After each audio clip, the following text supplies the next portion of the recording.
भंते जी, आज आपसे ये सवाल रहेगा कि बौद्ध भिक्षु और जो उपासक, इन दोनों के बीच में क्या सामंजस्य, क्या तालमेल, किस तरीके का व्यवहार होना चाहिए और रहना चाहिए। जी। आ, बौद्ध भिक्षु और उपासकों के बीच में व्यवहार जो है वो बड़ा ही सदा हुआ व्यवहार हो, ऐसी उम्मीद हम करते हैं।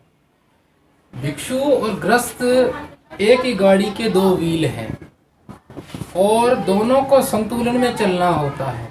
यदि वो संतुलन में नहीं चलेंगे तो गाड़ी चलेगी नहीं, गाड़ी टूट जाएगी, गिर जाएगी।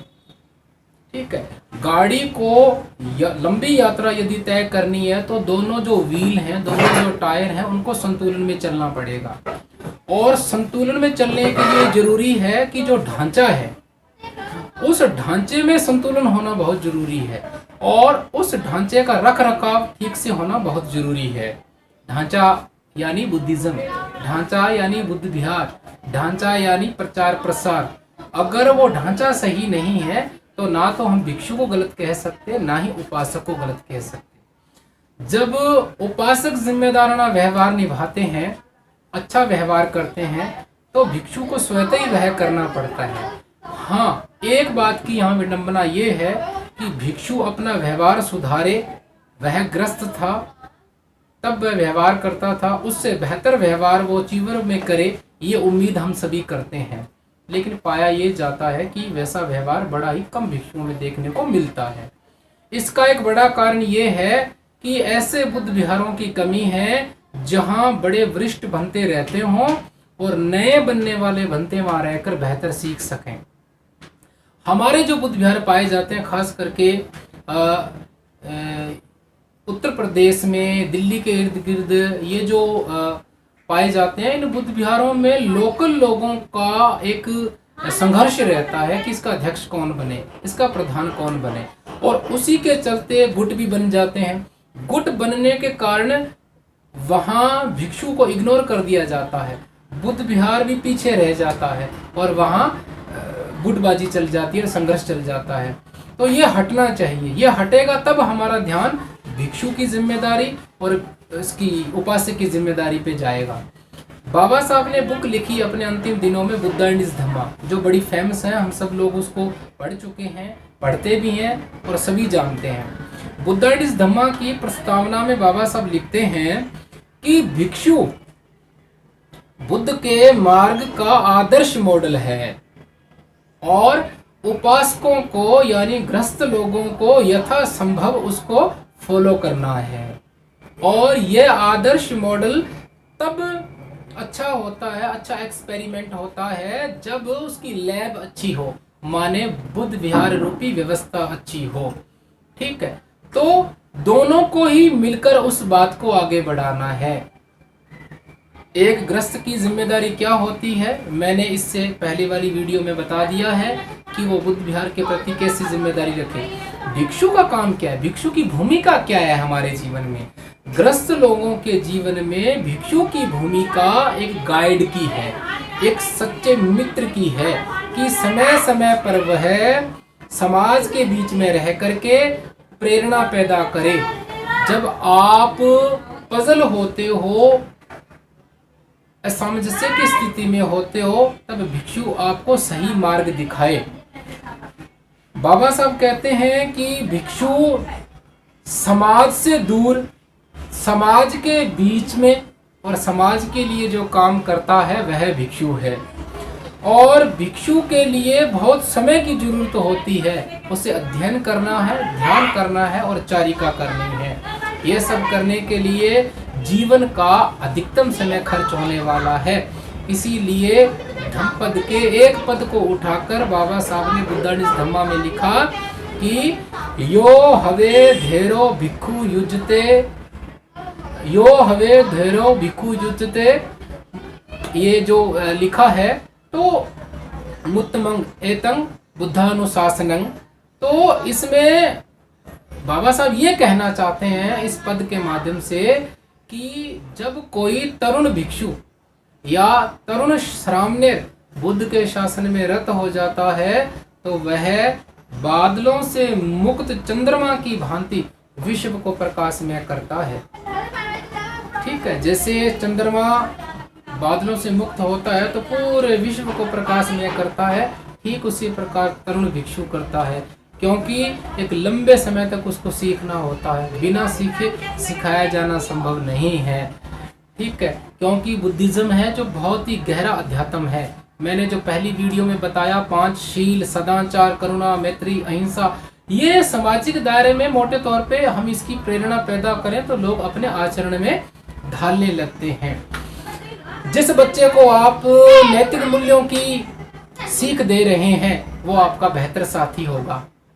अगर आप उन बच्चों को वैसे ही छोड़ देते हैं तो ये ठीक वैसे ही है जैसे खेत खाली छोड़ा गया, खरपतवार होगी, वो चोर उचक्के बनेंगे। ठीक है, इसीलिए नैतिक मूल्यों की प्रेरणा पैदा करने के लिए एक उपासक और एक भिक्षु, उन दोनों के बीच में सामंजस्य का होना बहुत जरूरी है। और ये सामंजस्य तब होता है जब आपने एक गलती की और मैं चुप रहूं, मैंने एक छोटी सी गलती की और आप चुप रहे। अब ऐसा नहीं है कि मैं 24 घंटे दिन रात में आपकी गलतियां ढूंढने में लगा रहूं और आप मेरी गलतियां ढूंढने में लगे रहें, है ना। थोड़ा सा तीला इधर उधर से हुआ और आपने फटाक से मुझे कहा कि देखो आपने ये गलती की, तो ये ठीक नहीं है। सारी गलतियां हर बार एहसास कराने वाली नहीं होती। ऐसे में हम एक दूसरे के लिए चुनौतियां खड़ी कर देते हैं। हमारे व्यवहार में जो मिठास आनी चाहिए, स्नेह आना चाहिए, वो नहीं आ पाता। ठीक है, और सबसे बड़ी भूमिका रहती है इसमें वाणी की। यदि कोई अपने आप को बुद्धिस्ट कहने वाला सदे हुए शब्दों का प्रयोग नहीं करता है, सार्थक शब्दों का प्रयोग नहीं करता है, गालियां देता है, तो वो अच्छा ग्रस्त या अच्छा उपासक नहीं है, अच्छा बुद्धिस्ट नहीं है। क्योंकि गालियों से कुछ भी एक्सप्लेन नहीं कर सकते। गालियां महज और महज दूसरों को इरिटेट करने के लिए होती हैं। सही एक्सप्लेन करने के लिए सार्थक शब्दों की जरूरत होती है। सार्थक शब्दों से प्रभावशाली परिभाषाएं बनती है और एक प्रभावशाली परिभाषा में ही ये योग्यता होती है कि वह उसी को एक्सप्लेन करती है जो वह करना चाहता है। और यही जिम्मेदारी या यही नियम भिक्षु पर भी लागू होता है। तो भिक्षु और ग्रस्त यानी उपासक दोनों एक ही गाड़ी के व्हील होते हैं, चक्के होते हैं। इन दोनों चक्कों को संतुलन में चलना होता है, तब ये धम्म रूपी कारवा आगे बढ़ेगा। एक सवाल और है यहाँ पर मेरा छोटा सा, कि बौद्ध धर्म में भिक्षु और हिंदू धर्म में साधु, इन दोनों के बीच का अंतर क्या? बेसिकली दोनों ही सन्यासी होते हैं, ग्रस्त नहीं होते हैं और भिक्षा में दिया भोजन खाते हैं। और मोटे तौर पे अगर आप उनसे जाकर पूछोगे तो वो यही कहेंगे कि भाई करुणा, मैत्री, संत मत यही का बुद्ध की बात को कहा है। अब मगर वो बात दूसरी है कि वो एक राजनीति की तरह भाई भतीजावाद चल जाता उसमें भी, कि मेरे मरने के बाद मेरा बेटा ही वहाँ उस गद्दी पे बैठ के प्रवचन करेगा या मेरा छोटा भाई करेगा। तो ये बात दूसरी है कि मैं भिक्षु हूँ या मैं संत हूँ, तो वो मेरे विचार है, ये विचारों की खेती पैदा हुई है। अब ये जरूरी नहीं है कि मेरा आने वाला बेटा या भाई भतीजा भी वो उस रूप में हो। तो वो क्या, ये जो नेपोटिज्म चल पड़ती है ये ठीक नहीं है। अगली एक बात और है, बड़ा अंतर ये है, भिक्षुओं में ये जो गद्दी अगली पीढ़ी में जाती है गुरुजी की, ये नहीं जाती।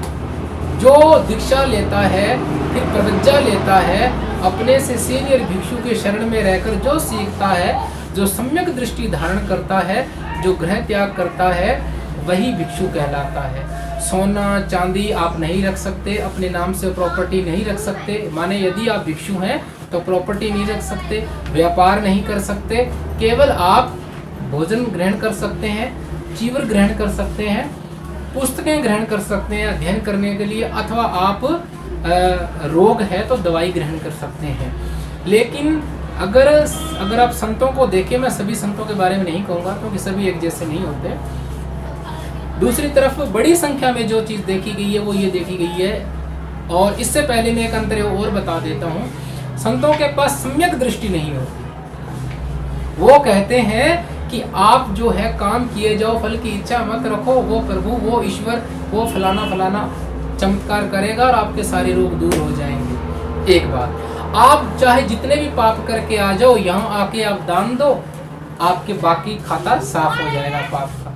लेकिन भिक्षु ऐसा कभी नहीं कहेगा। भिक्षु कहेगा इससे पहले जो कर दिए उसके लिए पश्चाताप अलग से करने की जरूरत नहीं है। अब ऐसा करो, आज की तारीख से भला करना शुरू करो। ठीक है, ऐसा नहीं कि आप पाप करके आओ यहाँ दान दे दो खाता साफ, फिर पाप करके आओ यहाँ आकर दान दे दो, शरण में आ जाओ खाता साफ। ऐसी व्यवस्था इधर नहीं है। आपने जाने अनजाने अबोध रूप में गलतियां की, अकुशल कर्म किए, लेकिन अब आप आकर क्षमा याचना करते हो कि मेरे से गलतियां हो गई हैं, तो आपको फिर आज की तारीख से ये काम करना है, लोगों के कल्याण हेतु काम करना है। ज्यादा से ज्यादा अपना धन, तन और मन उनकी सेवा में खर्च करें। और दूसरी अहम बात वो ये है कि अब चमत्कार करने वाला कोई नहीं है, चमत्कार आप खुद ही करने वाले हो, बस आप इसको यूज कीजिए। मैं देख रहा हूँ कि हमारे समाज में बुद्धि के दुश्मन बड़े हैं लोग। एक तरफ वही लोग कहते हैं कि कुदरत को स्वीकार करो, कुदरत सब कुछ है, तो ये भी तो कुदरत ने ही बख्शा है। कुदरत की दी हुई चीज हमारे पास हमारा मस्तिष्क है, बुद्धि है, विवेक है, न जाने अनजाने में उसी के दुश्मन हो जाते हैं हम।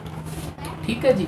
तो भिक्षु जो है वो सम्यक दृष्टि धारण किए हुए होता है, और सम्यक दृष्टि में ये सारी बातें आती हैं। सम्यक दृष्टि को आज आप इस भाषा सामान्य भाषा में कह सकते हो साइंटिफिक टेम्परामेंट, है ना। और साइंटिफिक टेम्परामेंट ही काम आता है यदि आपको फैक्ट इकट्ठे करके आपको कंक्लूजन निकालना है, जनरलाइजेशन तैयार करनी है, अगर इंडक्शन करना है, इंडक्टिव रीजनिंग अगर आप रखते हो तो आपको सम्यक दृष्टि ही काम आती है, क्योंकि भावनाओं में आकर तथ्यों की गलत व्याख्या हो जाती है, ऐसी संभावना प्रबल रहती है। यही सम्यक दृष्टि है।